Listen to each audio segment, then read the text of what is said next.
Okay انشاءاللہ آگے جو ہے انشاءاللہ تعالیٰ آیت نمبر 70 سے ہم شروع کریں گے. پہلے شروع کرنے سے پہلے پچھلی آیات سے جو ہم نے سیکھا اگر وہ آپ بتا سکیں. عورت اور مرد ایک جیسے نہیں ہیں. کس لحاظ سے ایک جیسے نہیں ہیں؟ مرد زیادہ طاقتور ہوتا ہے، حوصلے والا ہوتا ہے، عورت ذرا کمزور ہوتی ہے. پر ساخت کے لحاظ سے بھی، فزیکلی بھی، اور ویسے بھی اسٹرکچر کے لحاظ سے بھی، ہر لحاظ سے اللہ تعالیٰ نے مرد اور عورت میں فرق رکھا ہے. مختلف ہیں وہ ایک دوسرے سے، لیکن ایک چیز میں وہ مختلف نہیں ہے. وہ کیا ہے؟ وہ قوام ہے نا، یہ جو نیکی کے اعمال کے اعتبار سے. ٹھیک ہے، جو بھی عمل عورت کرے گی یا مرد کرے گی، جتنا کرے گی، جتنا خالص نیت سے کرے گی، اس کو اتنا ہی اجر ملے گا. مرد کو بھی اور عورت میں اس میں کوئی تخصیص نہیں ہے. اس میں کوئی یہ نہیں ہے کہ مرد کو زیادہ ملے گا یا عورت کو کم ملے گا. یہ دنیا میں جو کہتے ہیں نا کہ عورت اور مرد ایک جیسے ہیں، ایک جیسے نہیں ہیں.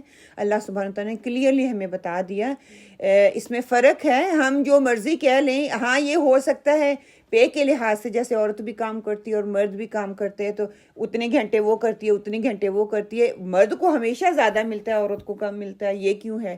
یہ انہوں نے کر دیا کہ ان کا سٹیٹس ایک جیسا ہونا چاہیے. کین بھی کئی دفعہ ایسے ہوتا ہے مرد اتنی محنت نہیں کرے جتنی عورتیں کرتی ہیں، وائی ناٹ ان کو اتنا پے کیا جائے. وہ علیحدہ چیز ہے دنیاوی لحاظ سے. ٹھیک ہے، لیکن اللہ تعالیٰ کی نظر میں مرد اور عورت جو ہے اعمال کے لحاظ سے وہ برابر ہیں.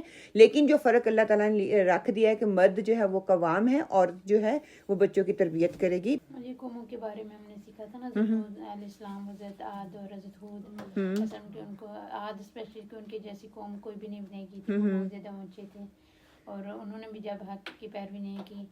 اور تمام جو انبیاء ہیں ان کا یہی تھا کہ ہم نے آپ سے اجر نہیں چاہیے بلکہ اللہ سبحانہ تعالیٰ سے ہم اجر لیں گے اور اللہ کی طرف سے ہی ہم بنا کر بھیجیں گے. انہوں نے ہٹ درمی دکھائی. اوکے، اور سارے نبی جو ہے ان سب کا پیغام کیا تھا؟ توحید.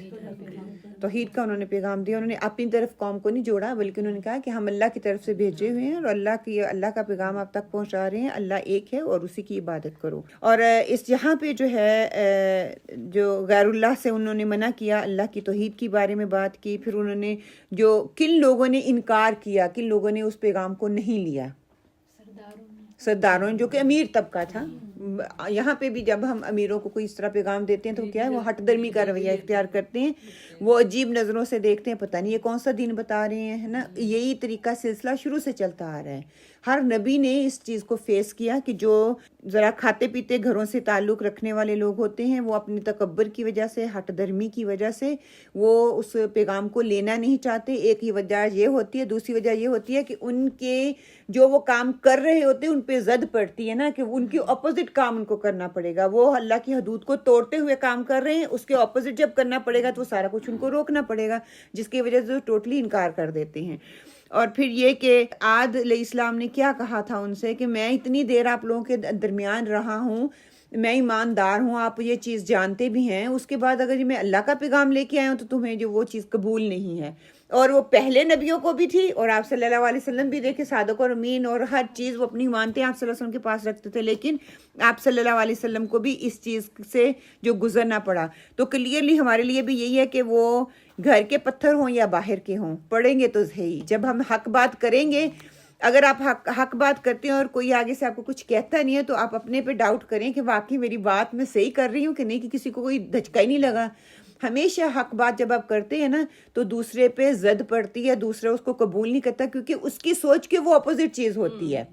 اس لیے وہ فوراً سے دلیل پہ نہیں، وہ جھگڑنے پہ آ جائے گا. یہی بات آج ہم پڑھیں گے. فوراً سے دلیل کی بات دلیل سے کی جانی چاہیے، جھگڑے سے نہیں کرنی چاہیے. آپ کسی کو بتاتے ہیں تو فوراً سے وہ کیا کرتے ہیں، ان کا رویہ جو ہے ریئیکشنری ہو جاتا ہے. یا تو وہ شاؤٹ کرنے لگ جائیں گے یا وہ کہیں گے کہ ہاں آپ کا رویہ آپ ایسے ہی کرتے ہو، ہر دفعہ ہمیں روکتے ٹوکتے ہو. مطلب کہ وہ کوئی نہ کوئی لڑائی جھگڑے والا ایسا ماحول کریٹ کرنے کی کوشش کریں گے تاکہ وہ مدعے سے ہٹ سکیں. آپ دیکھنا کس کو بھی بات بتائیں گے فوراً سے وہ ریئیکشنری ہوتے ہیں. آپ کا برین واش ہو رہا ہے، آپ کو سمجھ نہیں ہے آپ کون سی بات کر رہے ہو. سارے لوگ اسی راستے پہ چل رہے ہیں، آپ کوئی نیا دین ہمیں سکھا رہے ہو اور یہ کام نہ کرو پھر آباء و اجداد کی ہوگی. اور دیکھنا ہر قوم نے یہی کہا کہ ہمارے آباء و اجداد، ہم پیچھے پڑا نوح علیہ السلام کی قوم نے کہا کہ ہم یہ بت بنا لیے ہوئے ہیں، ہمیں ایک بت کیسے، ایک ہی خدا کیسے ہماری ساری دعاؤں کو قبول کر لیا. ایگزیکٹلی سیم تھنگ جو ہے آج ہم پڑھیں گے کہ عاد کی جو قوم تھی انہوں نے بھی یہی کہا. قوم عاد نے بھی یہی کہا ہود علیہ السلام سے کہ کیسے ممکن ہے کہ ایک ہم نے تو اتنے بت بنا لے، ہمارے اجداد آباء و اجداد ہر چیز کے لیے علیحدہ علیحدہ بت بنائے تھے، ان سے جا کے مانگتے، تو آپ کہہ رہے ہو کہ ایک اللہ کی عبادت کرو گے تو وہ تمہاری دعاؤں کو قبول کر لے گا اور ہر چیز کو پوری کر دے گا۔ اب یہاں پہ جو ہے پھر جب یہ بات ہوئی تو پھر حضرت ہود علیہ السلام نے ان کو کیا کہا تھا کہ اللہ سبحانہ تعالیٰ کی نعمتوں کو یاد کرو۔ اللہ سبحانہ تعالیٰ نے نوح کے بعد تمہیں خلیفہ بنایا ہے، اللہ سبحانہ تعالیٰ نے مطلب کہ جو اللہ تعالیٰ کے انعامات ہیں وہ انہوں نے یاد کروائی کہ ہمیشہ جب بھی دین کی بات کریں گے، دین کی بات دوسروں تک پہنچائیں گے تو اللہ کی بڑائی بیان کریں گے، ہم نے اپنے سے تو جوڑنا ہی نہیں، نتھنگ ٹو ڈو ود، میری فیملی بھی ہے، مجھے آپ سے کوئی گلہ شکوہ ہے ہی نہیں، میں تو اللہ کی طرف آپ کو بلا رہی ہوں۔ اور دوسرا یہ کہ اللہ کے انعامات کو یاد کرو، اللہ نے آنکھیں دی، جسم دیا، زبان دیا، ماشاءاللہ صحت دی، ہر چیز دی، نعمت دی، گھر دیا، بچے دیے، اولاد دیے، اور آپ نافرمانی کر رہے ہو ان چیزوں کی طرف جن کی طرف ان کی توجہ نہیں جا رہی، وہ دلانے کے بعد پھر ان کو وہ میسج دیں، اس کے باوجود وہ نہیں سنتے، تو پھر اللہ سبحانہ تعالیٰ کی طرف سے عذاب آتا ہے نا، وہ پھر کسی بھی شکل میں ہو۔ ہم وہ علیحدہ بات ہے کہ آپ صلی اللہ علیہ وسلم کی دعا کا نتیجہ ہے کہ ہم پہ یکبارگی کوئی ایسا عذاب نہیں آئے گا جیسے پہلی امتوں پہ آیا، لیکن کسی نہ کسی صورت میں عذاب کی شکل میں، زلزلے کی شکل میں، آندھی اور طوفان کی شکل میں، بارش کی شکل میں، قحط کی شکل میں، یہ ساری شکلیں ہمیں ملتی ہیں۔ ان کو تہس نہس کر دیا گیا، لیکن ہمیں تہس نہس نہیں کیا جائے گا، لیکن اس طرح کی جو زمینی زلزلے ہیں وہ آئیں گے، آسمانی آفتیں آئیں گی، کچھ نہ کچھ تو ضرور آئے گا۔ ہر وقت تو آتی ہے نا، ہم گزرے ہوتی ہے نا، اس دیکھو اگر میں بچے بھی سنتے نہیں ادھر ادھر کی ساری جو لبنان میں ہو رہی ہوگی تو ہمارے دل میں اثر پڑے، تو ہم عذاب سے گزری نا، ہم بھی تو۔ لیکن وہ کہتے ہیں جن پہ گزر رہی ہے ان کے پاس تو ہے ہی، میں حدیث آگے سناؤں گی، لیکن جن پہ نہیں گزر رہی ان کا زیادہ ٹیسٹ ہے، ہمارا زیادہ ٹیسٹ ہے، جو ہم دیکھ رہے ہیں اس پہ ریئیکشنری نہیں ہو رہے ہیں، ہمارے دل میں اللہ کے خوف سے ہم ڈر ہی نہیں رہے ہیں کہ یہ کیسے ہم کیسے مسلمان ہیں۔ پیچھے ہم نے پڑھ لیا نا، کل حدیث پڑھی، مومن کی بات ہوئی، پھر مسلم کی بات ہوئی، چل ہم مومن کا درجہ نہیں رکھتے، ہم مسلمان تو ہیں نا، ہم نے کلمہ تو پڑھا ہے، ہم ایک اللہ کو تو مانتے ہیں۔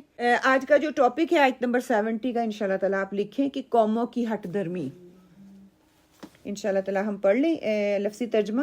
قالو وہ بولے، اجئتنا کیا تو ہمارے پاس آیا، لنعبد کہ ہم عبادت کریں، اللہ اللہ کی، وحدہ واحد اکیلے، ونذر اور ہم چھوڑ دیں، ما جو یا جس، کانا یعبدو پوجتے تھے، آباؤنا ہمارے باپ دادا، فأتینا تو لے آ ہم پر، بما تعیدنا جس کا ہم سے وعدہ کرتا ہے، ان اگر، کنت تو ہے، من سے، الصادقین سچے لوگ۔ با محاورہ ترجمہ۔ قالوا اجئتنا لنعبد الله وحده ونذر ما كان يعبد آباؤنا فأتنا بما تعیدنا ان كنت من الصادقین۔ انہوں نے کہا کہ کیا آپ ہمارے پاس اس واسطے آئے ہیں کہ ہم صرف ایک اللہ کی عبادت کریں اور جن کو ہمارے باپ دادا پوجتے تھے ان کو چھوڑ دیں، پس ہم کو جس عذاب کی دھمکی دیتے ہو اس کو ہمارے پاس منگوا دو اگر تم سچے ہو، یا وہ عذاب ہمارے اوپر لے آؤ اگر تم سچے ہو۔ چلیں انشاءاللہ تعالی ہم اگلی آیات کو پڑھ لیتے ہیں، ان پہ غور و فکر کر لیتے ہیں۔ پچھلی آیات کا جو سبق ہم نے پڑھا تھا اس کے حوالے سے ہماری تھوڑی بات ہو چکی ہے کہ حضرت ہود علیہ السلام کا ذکر اللہ سبحانہ تعالیٰ نے کیا تھا اور ان کو جو نبوت دی اس کا ذکر کیا، پھر انہوں نے اپنی قوم کو توحید کی دعوت دی، غیر اللہ کی عبادت سے انہوں نے منع کیا، مگر انہوں نے کیا کیا، ان کی قوم کے جو امیر لوگ تھے انہوں نے آپ کی دعوت کو قبول نہ کیا اور آپ پر جھوٹا الزام لگایا، آپ کو بیوقوف کہا۔ حضرت ہود علیہ السلام نے نہایت پیار، محبت اور شفقت کے ساتھ، نرمی کے ساتھ ان کا جواب دیا کہ اے میری قوم کے لوگوں، مجھ پر بے عقلی کی کون سی بات تم نے دیکھ لی ہے کہ میں رب العالمین کی طرف سے تمہارے لیے رسول بنا کے بھیجا گیا ہوں، میں اپنے رب کا پیغام تم تک پہنچانے پر مامور ہوں، میں تمہارا خیر خواہ ہوں، امانت دار ہوں، کیا تمہیں مجھے نہیں جانتے؟ میں نے تمہارے ساتھ اپنی زندگی گزاری ہے، اس بات پہ تمہیں تعجب کیوں ہو رہا ہے؟ پھر ہود علیہ السلام نے ان کو اللہ تعالیٰ کے جو انعامات تھے وہ یاد کروائے کہ اللہ تعالیٰ نے تمہیں خلافت دی، زمین میں اقتدار بخشا، تمہیں بڑے بڑے جسم دیے، طاقتور تمہیں بنایا۔ اللہ تعالیٰ نے کہ تم انعامات کو یاد کرو، اللہ کا شکر ادا کرو، نہ کہ اس کی شکری کرو۔ پھر آگے جو آیت نمبر 70 سے آج ہم پڑھیں گے کہ ہود علیہ السلام کی جو ان کے ساتھ ڈیبیٹ چل رہی تھی، اس پر سرداران کفار جو تھے انہوں نے کیا جواب دیا کہ قالوا اجئتنا لنعبد اللہ وحدہ، کہنے لگے کیا تو ہمارے پاس اس لیے آیا ہے کہ ہم صرف ایک اللہ کی عبادت کریں؟ مطلب کہ ہمیں تو صرف یہی کہنے کے لیے آیا کہ ہم ایک اللہ کی عبادت کریں۔ وَنَذَرَ مَا كَانَ يَعْبُدُونَ آبَاؤُنَا، اور ان چیزوں کو چھوڑ دیں جن کو ہمارے آباء و اجداد صدیوں سے ان کی پرستش کرتے آ رہے ہیں۔ اور تم ہمیں کہہ رہے ہو کہ ہم ان معبودوں کو چھوڑ دیں جن معبودوں کی ہم نظر و نیاز کرتے ہیں، جن سے ہم اپنی حاجتیں پوری کرواتے ہیں، وہ ہماری مشکل کشا ہے، وہ ہمیں آپ کہہ رہے ہو کہ ایک ہی دفعہ سے سب کو چھوڑ دوں۔ آگے سے کہہ رہے ہیں کہ اے ہود، ہم آپ کی اس بات کو ماننے کے لیے ہرگز تیار نہیں ہیں۔ علیہ السلام، تم تو بیوقوفی والی باتیں کر رہے ہو، بھلا ان معبودوں کو بغیر ہمارے مقاصد پورے کیے کیسے ہم چھوڑ سکتے ہیں؟ بالکل یہی بات جو دیکھیں مشرکین مکہ نے آپ صلی اللہ علیہ وسلم کی دعوت کے جواب میں کہی تھی۔ انہوں نے 2 چیزوں پر جو ہے زور دیا تھا کہ جب ہم مر کر مٹی ہو جائیں گے اور ہماری ہڈیاں ریزہ ریزہ ہو جائیں گی تو عجیب بات ہے کہ ہم جی اٹھیں گے، اور دوسری بات انہوں نے یہی کہی تھی اجعل الآلہۃ الہ واحدہ ان ھذا لشیء عجاب، کہ ہم تمام معبودوں کو چھوڑ کر صرف ایک اللہ کی عبادت کریں۔ یہ تو عجیب بات ہے، ہمارے آباء و اجداد میں تو کبھی کسی نے ایسی بات کی نہیں ہے، صدیاں گزر گئی ہیں، ہم لات منات عزا سب ان کی پوجا کر رہے ہیں، کسی نے ہمیں روکا ہی نہیں ہے۔ اور یہی بات ہود علیہ السلام کی قوم نے ہود علیہ السلام کو کہی کہ ہمارے آباء و اجداد کی معبود چھوڑ کر ہم صرف ایک معبود کی عبادت کریں۔ اور یہی ہم کہتے ہیں، اگر کوئی ہمیں آج دعوت دینے کے لیے آتا ہے، بتاتا ہے کہ یہ کام نہیں کرو، اللہ کے ساتھ کسی کو شریک نہ ٹھہراؤ، تو آگے سے ہمیں کیا جواب ملتا ہے کہ ہمارے آباء و اجداد یہی کام کرتے آئے ہیں، صدیوں سے وہ کرتے آئے ہیں، کسی نے روکا ہی نہیں، آج کوئی نیا ہی دین آ گیا ہے۔ اب آگے کہہ رہی ہے فَأْتِنَا بِمَا تَعِدُنَا إِن كُنتَ مِنَ الصَّادِقِينَ، ہود علیہ السلام سے کہنے لگے کہ اگر تو اپنے دعوے میں سچا ہے تو پھر لے آ جس چیز کا تو نے وعدہ کیا ہے، مطلب کہ وہ عذاب نازل کرو جس کا تم ہمیں ڈرا رہے ہو۔ دیکھیں جو لوگ دلیل سے بات نہیں نہ کرتے وہ دھمکیوں پہ اتر آتے ہیں۔ آسان طریقہ بات کرنے کا کیا ہے کہ انسان دوسرے کی بات سنے بھی اور اپنی سنائے بھی، اور دلیل سے بات کریں۔ جو لوگ دلیل سے بات کرتے ہیں وہ کسی نہ کسی نتیجے پر ضرور پہنچ جاتے ہیں، اور جو دھمکیوں پہ اترتے ہیں بس وہ دھمکیاں ہی دے سکتے ہیں۔ خیر اینی صرف ہود علیہ السلام کے لیے ہی ان کی قوم نے یہ ان کو نہیں کہا، اس کے علاوہ ہم قرآن پاک میں پڑھتے ہیں دوسرے اور نبیوں کے لیے بھی ان کی قوم نے یہی کہا۔ شعیب علیہ السلام کی قوم نے کیا کہا؟ فَأَسْقِطْ عَلَيْنَا كِسَافًا مِّنَ السَّمَاءِ، کہ اگر تو سچا ہے تو آسمان کا ٹکڑا گرا کر دکھا ہمیں۔ لوط علیہ السلام کی قوم نے بھی یہی کہا، قالوا ائتنا بعذاب اللہ ان كنت من الصادقین، اگر تم سچے ہو تو ہم پر اللہ کا عذاب لے کر آؤ۔ مشرکین مکہ نے جب آپ صلی اللہ علیہ وسلم کو سچا نہیں مانا تھا اور کہتے تھے کہ اگر تو سچا ہے تو لا کوئی کلام یا کوئی ایسی چیز جو کہ برحق ہو، تو پھر کیا فَأَمْطِرْنَا عَلَيْنَا حِجَارَةً مِّنَ السَّمَاءِ أَوْ ائتنا بعذاب ألیم، ہم پر آسمان سے پتھر برسا یا ہمیں دردناک عذاب میں مبتلا کر دے۔ تو یہ انجام ہوتا ہے جب کوئی دلیل سے بات نہیں کرتا، ہٹ دھرمی پہ اتر آتا ہے، وہ بات کو ماننا نہیں چاہتا۔ وہی انسان جو ان کے اندر کئی سالوں سے رہ رہے ہوتے ہیں، جب وہ حق کی بات بتاتے ہیں، حق پہ ایک اللہ کی طرف بلاتے ہیں، تو وہ ہٹ دھرمی پہ اتر آتے ہیں، ان کی بات کو ماننا نہیں چاہتے۔ کیوں؟ کیونکہ وہ جو بات کر رہے ہوتے ہیں وہ بالکل ان کے عقیدے کے اپوزٹ جا رہا ہوتا ہے، جس کو وہ ماننے کے لیے تیار ہی نہیں ہوتے۔ ہم روٹ ورڈ دیکھ لیتے ہیں۔ فَأْتِنَا، حمزہ تایا یا الف تایا آتا ہے کہ کسی چیز کا بسہولت آنا، سیلاب کے لیے آتا ہے، مسافر کے لیے آتا ہے، مشغول ہونے کے لیے آتا ہے، مشکیزے کو بھلونے سے اس پر آنے والی مکھن جو ہوتی ہے اس کے لیے استعمال ہوتا ہے۔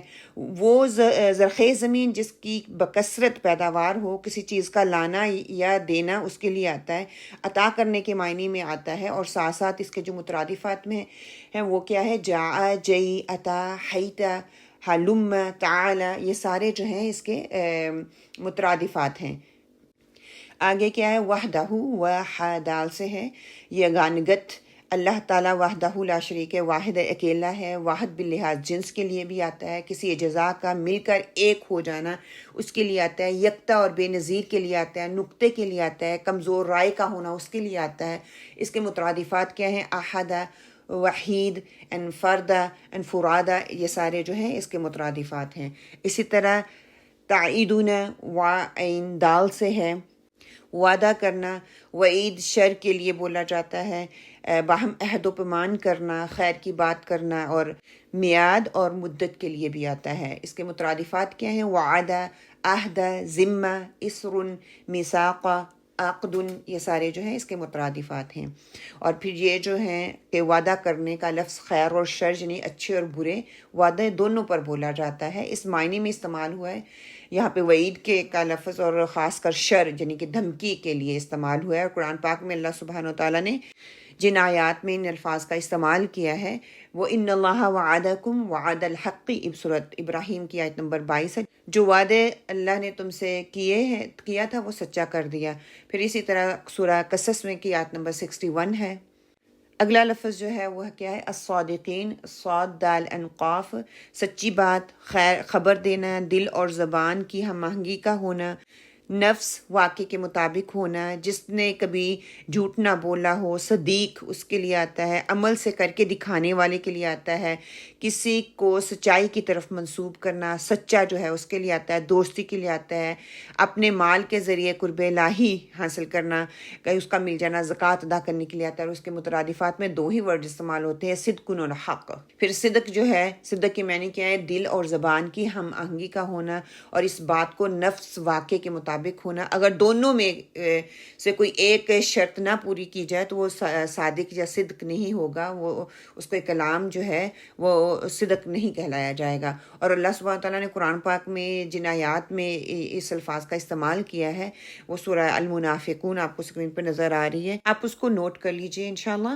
تفسیری نکات کیا ہے کہ جب بھی کسی قوم پر زوال آتا تو ان کے عقائد بگڑ جاتے ہیں، وہ قوم بت پرستی اور شرک میں مبتلا ہو کر اللہ کے رسول کے بتائے ہوئے سیدھے راستے کو چھوڑ دیتی تھی. جب کوئی رسول مشرک قوم کو بت پرستی سے منع کرتا تو ان کا جواب یہی ہوتا کہ اپنے سارے خداؤں کو چھوڑ کر ہم ایک خدا کو کیسے اپنا معبود بنا لیں. ان کی ذہنیت اس چیز کو قبول ہی نہیں کرتی تھی کہ ہم نے تو ہر چیز کا بت بنا رکھا ہے، ہر چیز سے ہم طرح طرح کی چیزیں مانگ رہے ہیں، ہر مقصد کے لیے علیحدہ سے بت بنائے ہوئے ہیں. ایک جو ہے اللہ کس طرح ہماری ساری دعاؤں کو یا ہماری تمام حاجات کو یا مشکلوں کو دور کر سکتا ہے. پھر یہ کہ آباء و اجداد کی تقلید ہر دور میں گمراہی کی بنیاد ہی بدقسمتی سے، مسلمانوں میں بھی یہ بڑوں کی اندھی تقلید جو ہے عام ہے اور ہم کرتے ہیں، اور اسی میں ہم جو ہے اپنے آپ کو تباہ کر رہے ہیں، اپنی دنیا اور آخرت تباہ کر رہے ہیں. عقائد کے بگاڑ کی وجوہات کیا ہوتی ہیں؟ آباء و اجداد کی اندھی تقلید، پھر تکبر اور ہٹ درمی، شرک اور نفس پرستی، توحید الہی کا انکار، نبیوں کی تعلیمات سے انحراف. جب ان کو نہیں مانتے تو پھر یہ چیز آتی ہے. ہم نے سیکھا کیا ہے کہ حجتوں سے اجتناب کرنا ہے. کسی بھی چیز کو اپنانے یا چھوڑنے سے پہلے اس کا مکمل علم اور غور و فکر کرنا ضروری ہے. کائنات کی ہر چیز ایک مقررہ مدت تک اور کسی قانون کے تحت کام کر رہی ہے. یہاں کیے گئے ہر عمل کی جزا اور سزا کا فیصلہ آخرت میں کیا جائے گا. ہمیں دنیا میں ارادے کی آزادی تو اللہ نے دی ہے، اسے استعمال کرتے ہوئے اپنا ہر عمل آخرت کو مد نظر رکھتے ہوئے کرنا ہے. آیت نمبر 71 ٹائٹل لکھ لیجئے، اللہ کا غضب کن پر. ہم لفظی ترجمہ پڑھ لیں پلیز. قال اس نے کہا، قد تحقیق، وقع پڑ چکی، علیکم تم پر، من ربکم تمہارے رب کی طرف سے، رجسن ناپاکی، وغضبن غضب، اتجادلوننی کیا تم جھگڑتے ہو مجھ سے، فی اسمائی چند ناموں کے بارے میں، سمیتموہا نام رکھ لیا تم نے ان کا، انتم تم نے، وآباؤکم اور تمہارے باپ دادا نے،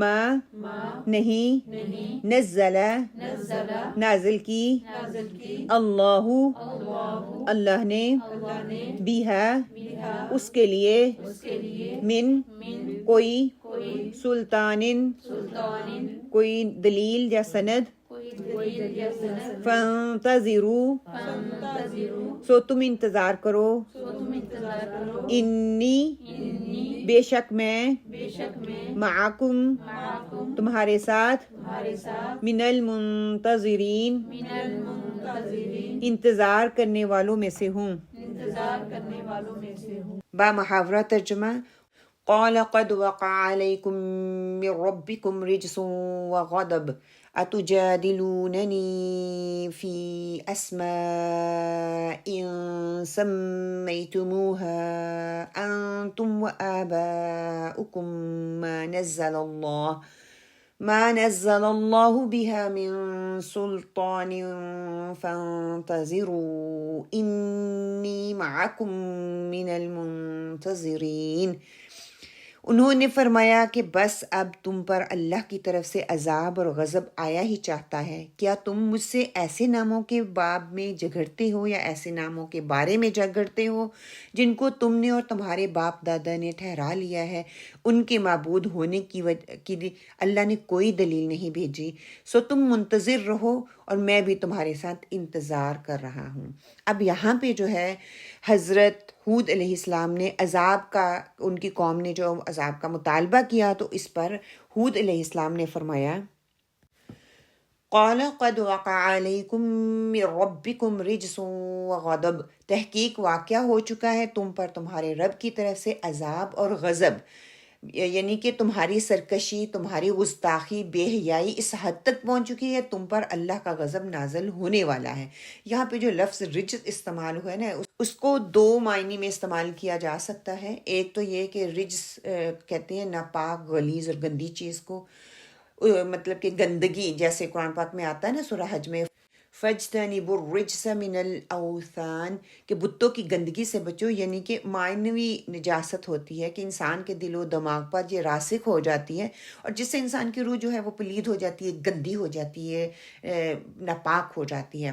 اور رجس کا دوسرا معنی عذاب کے معنیوں میں بھی ہے، اور قرآن پاک میں دیگر مقامات پر رجس یا رجز عذاب کے معنیوں میں استعمال ہوا ہے. بنی اسرائیل کے متعلق اللہ سبحانہ وتعالیٰ فرماتے ہیں سورہ بقرہ میں فَأَنزَلْنَا عَلَى الَّذِينَ ظَلَمُوا رِجْزًا مِّنَ السَّمَاءِ کہ ہم نے ظالموں پر آسمان سے عذاب نازل فرمایا. اسی طرح غضب کا لفظ قرآن پاک میں بہت بار غصے اور ناراضگی کے لیے بھی آتا ہے، جیسے سورہ البقرہ میں ہم نے پڑھا فَبَاءُوا بِغَضَبٍ عَلَىٰ غَضَبٍ کہ وہ اللہ تعالیٰ کی ناراضگی پر ناراضگی لے کر لوٹے. حضرت ہود علیہ السلام نے بھی مزید فرمایا أَتُجَادِلُونَنِي فِي أَسْمَاءٍ کیا تم میرے ساتھ ان ناموں کے متعلق جھگڑتے ہو سمیتموها انتم وآباؤکم جو تم نے اور تمہارے آباء و اجداد نے رکھ لیے ہیں یا بنا لیے ہیں. ہر ایک کو کسی خاص نام سے تم نے متصف کر دیا ہے، ان کا خاص نام رکھ دیا ہے. فلاں بت روزی کے لیے، فلاں بت جو ہے اولاد دینے کے لیے، فلاں بت جو بارش برسانے کے لیے،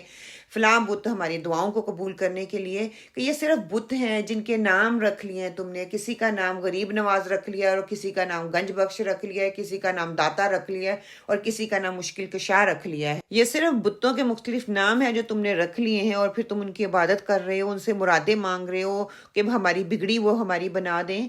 کہ انسان کسی بھی چیز کا نام کیوں رکھتا ہے؟ شاباش، پہچان کے لیے. کہ نام کسی بھی چیز کا تصور وابستہ ہوتا ہے نا ہمارے دل میں، ہمارے دماغ میں، تو ہم اس کا نام رکھ لیتے ہیں. دیکھیں یہاں پہ اب طوفان آئے گا، آندھی آئے گی، تو طوفانوں کے نام انہوں نے رکھے ہوئے ہیں. اگر کسی چیز کا نام اچھا ہوگا تو وہ چیز اچھی لگتی ہے، اور اگر وہ نام جو ہے وہ برا ہوتا ہے تو وہ چیز جو ہے ہمیں بری لگتی ہے. یہ ایک فطری چیز ہے انسان کی. یہ کمزوری ہے کہ کوئی بھی چیز جو ہوتی ہے نا، جیسے پروڈکٹ کہتے ہیں، وہ انسان کی سوچ کے مطابق، سمجھ کے مطابق انسان اس کو لیتا ہے. جیسے آج کل برانڈ کے نام جو ہیں وہ لیے جاتے ہیں، اور خاص طور پر اٹریکٹیو نام رکھے جاتے ہیں تاکہ لوگوں کے دماغوں کو، لوگوں کی سوچ کو اس کی طرف مبعوث کیا جائے، لوگوں کی اٹریکشن کا وہ چیز جو ہے وہ باعث بنے. رنگوں کو چوز کیا جاتا ہے، ناموں کو چوز کیا جاتا ہے، اور برانڈ کے ناموں کو خاص طور پہ یوز کیا جاتا ہے. خیر، ہود علیہ السلام نے فرمایا یہ نام ہی تو ہیں، ما نزل اللہ بها من سلطان، اللہ تعالیٰ نے اس کے بارے میں کوئی سند تو نہیں نہ اتاری. جن امور کو تم ان کے ساتھ منسوب کرتے ہو، حقیقت یہ ہے کہ اولاد دینا، شفا دینا، روزی دینا، عروج اور زوال، معکوف الاسباب، استعانت، یہ سب اللہ سبحانہ وتعالیٰ کے دست قدرت میں ہے. ان کو جن کی تم پوجا کرتے ہو، خود ہی سے تم نے ان کے نام رکھ لیے ہیں. ان میں سے کوئی بھی ایسا معبود نہیں ہے، یہ سارے باطل معبود ہیں. نہ تمہیں کوئی اولاد دے سکتا ہے، نہ تمہیں کوئی شفا دے سکتا ہے، نہ کوئی تمہیں روزی دے سکتا ہے، نہ تمہیں عروج اور زوال دے سکتا ہے، نہ تمہاری دعاؤں کو یہ قبول کر سکتے ہیں، نہ تمہارے نفع اور نقصان کا یہ مالک ہے. اللہ سبحانہ و تعالیٰ کے حکم کے بغیر کوئی چیز دنیا میں نہیں ہوتی. یہ تم نے محض نام رکھے ہوئے ہیں جن میں کوئی حقیقت نہیں ہے. اللہ تعالیٰ نے ان کے حق میں کوئی سند اتاری ہی نہیں ہے. اور یہی بات آپ صلی اللہ علیہ وآلہ وسلم کی تقریر میں بھی پائی جاتی ہے نا. سورہ نجم میں آتا ہے ان ہی الا اسماء سمیتموها انتم وآباؤکم ما انزل اللہ بها من سلطان، کہ اللہ تعالیٰ نے لات، عزا، منات کا نام لے کر فرمایا کہ یہ مشرکینوں کے خود رکھے ہوئے نام ہیں. اللہ تعالیٰ نے ان کے متعلق کوئی سند نہیں اتاری. اللہ تعالیٰ نے ہرگز نہیں کہا کہ فلاں بت کی پوجا کرو، فلاں سے مدد مانگو، فلاں کی تعظیم کرو، یہ تمہارا مقصد پورا کرے گا. فرمایا اس کو تو عقل پہچانتی ہے کہ ایک مٹی سے، پتھر سے یا ریت سے تم نے ایک بت بنا کے اپنے ہاتھوں سے کھڑا کر دیا، کس طرح وہ تمہیں نفع اور نقصان دینے کے مالک ہو سکتے ہیں. جن بزرگوں کے نام پر تم نے بت یہ بنائے ہوئے ہیں نا، یہ سب کے سب عاجز ہیں، ان کے پاس کوئی اختیار نہیں ہے. سورہ حج میں آتا ہے نا ضعف الطالب والمطلوب، کہ جس سے تم مانگ رہے ہو، حاجت روائی کر رہے ہو، وہ بھی، اور جو کر رہا ہے وہ بھی، دونوں ہی، جو حاجت مند اور حاجت روا دونوں کمزور ہیں، وہ نہ نفع نہ نقصان کے مالک ہیں. فرمایا شرک کے ارتکاب اور پھر اللہ کے نبی کے ساتھ جھگڑا کرنے کی وجہ سے تمہاری بدبختی انتہا کو پہنچ چکی ہے. اس کا مطلب یہ ہے کہ تمہاری طرف سے شرک جو ہے وہ تم مجھ سے باز نہیں آنے والے. اب کوئی امید باقی تمہاری طرف سے نہیں رہی، تو اب کیا ہے کہ فیصلے کا انتظار کرو. فانتظروا وانی معکم من المنتظرین، تم بھی فیصلے کا انتظار کرو اور تمہارے ساتھ یہ بھی جو ہے سارا فیصلے کا انتظار کریں کہ اللہ تمہارے حق میں کیا فیصلہ کرتا ہے. کہ ہم پہلے بھی پڑھ کے آ چکے ہیں نا کہ حضرت ہود علیہ السلام نے 460 سال یا کہتے ہیں 480 سال تک اس دنیا میں وہ زندہ رہے، قوم کو اللہ کا پیغام سناتے رہے. اتنا لمبا عرصہ انہوں نے تبلیغ کا حق ادا کرنے کے باوجود ان کی جو قوم تھی سرکش رہی، وہ سرکشی سے باز نہیں آئی. تو پھر ان کے لیے اللہ سبحانہ تعالیٰ کی طرف سے فیصلے کا وقت پہنچ گیا. اللہ تعالیٰ نے اس قوم پر 3 سال تک قحط سالی رکھی. وادی دہنا میں کہتے ہیں کہ امان سے حذر موت تک گرم ترین علاقہ تھا. وہاں پہ پانی کا کہتی بارش کا ایک قطرہ تک نہیں برسا، جس کی وجہ سے قوم ہود جو تھی سخت تکلیف انہوں نے اٹھائی، مگر پھر بھی وہ اپنے نبی کی بات کو نہ ماننے پر وہ تیار نہ ہوئے. اس کے بعد ان پر اللہ سبحانہ تعالیٰ کا عذاب نازل ہوا آسمان سے، کہتے کہ آگ برسی. 8 دن اور 7 رات تک مسلسل آندھی چلی، جس سے پوری کی پوری قوم جو ہے وہ تہس نہس ہو گئی.